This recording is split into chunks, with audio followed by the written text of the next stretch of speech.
What's going on? It's Odom Blue.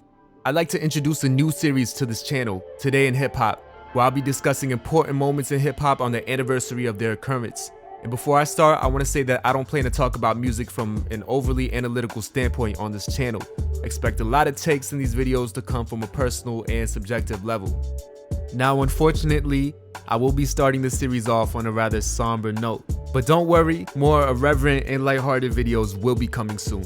But since today, March 9th, marks 23 years since the Notorious B.I.G. passed, I wanted to touch upon his passing and death in hip-hop in general. The most recent death in hip-hop, as of writing this, to reach national headlines has been the death of Pop Smoke. Now, Pop Smoke died when he was only 20 years old. He was younger than me.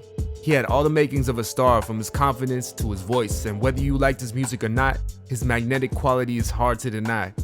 I fully foresaw seeing Pop Smoke reach higher levels of national and even international stardom, helping to bring the drill movement going on in Brooklyn right now to the forefront. And that's why it was so jarring to see his life get cut short. Despite his music portraying that the life he led was dangerous, we as music listeners often make necessary delineations between entertainment and reality, even at a subconscious level. It was a dose of reality to consider that what Pop Smoke spoke about was true. Rappers speak about death a lot in their lyrics, and yet it's always shocking to hear that someone passed before their time. Nipsey, Mac, Juice WRLD. Every time it's so abrupt, and every time an artist leaves behind an unfinished legacy. Which brings me to Biggie. Biggie's death is often associated with Tupac's death, because the two artists are viewed as if they were opposite sides of the same coin. They were both in their prime in the same era. Biggie was seen as a leading figure in the East, while Pac was a leading figure in the West, even though he was from the East. Both died within a year of each other, and both tend to be the two foremost figures people think of when they think about hip-hop legacies that were cut short. Every time an artist dies, like clockwork, you're gonna see a number of artistic tributes depicting them meeting Pac and Biggie in the afterlife. See, I hadn't been born yet when Pac and Biggie died, so to me, and many other hip-hop heads in my age range, their deaths had a delayed impact. It wasn't until I really started appreciating their music, and music in general, that I understood the impact of their deaths and the effects of unrealized potential. Not only are they two of the first premature deaths you learn about when learning about hip-hop history, they were the two most popular hip-hop artists to be killed up to that point. They weren't the first well-known hip-hop artists who were killed when they were young. Dating back to the 80s, you had people like Scott LaRock of BDP, rest in peace. But Big and Pac were bona fide mainstream stars, which made their deaths all the more shocking to the masses. And I believe it was their deaths that solidified the genre's dangerous reputation, not only because of its effect on listeners, but also because of the occupational hazard it presents to its artists. According to this article from theconversation.com, 51.5% of hip-hop artists' deaths were attributed to homicide. This fixation with early death is embedded into the culture, and for good reason. Death was a recurring topic in Biggie's music. After all, he was the one who said, "You're nobody until somebody kills you."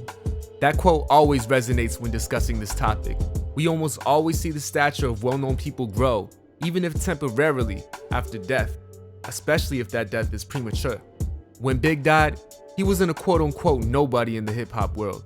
He was already an established star, one of the most prominent in the genre.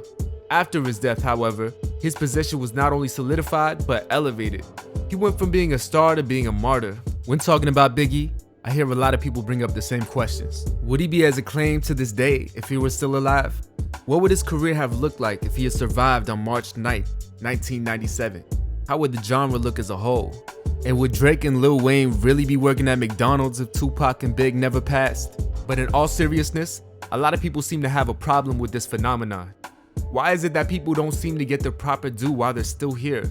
Why can't we give them their flowers while they can smell them? And I agree. We should show more appreciation to the living, people who are doing positive things. However, I also think it's natural human behavior to take things and people for granted.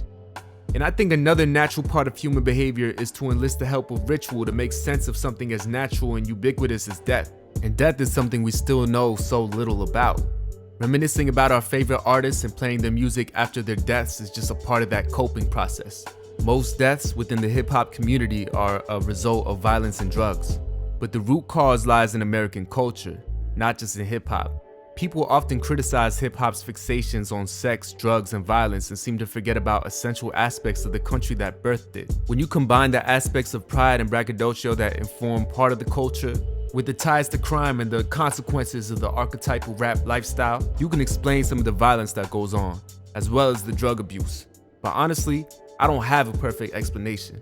And every time another artist dies young, as a lover of music, I try to make sense of it just like the next person. All this thinking about death has led me to think about legacy and how an artistic legacy is an incredible thing to leave behind. Although every individual in this genre has died before their time, their music has made an impact on the culture and has left behind a means of sharing their worldview and their stories. And that's something we can all draw inspiration from while we pay our respects. I kind of wrote this in a stream of consciousness form with no clear outline, but regardless, I hope you enjoyed this video. I hope it made you think a little bit. Stay tuned for more videos just like this. Until next time, it's Odom Blue. Thank you for watching.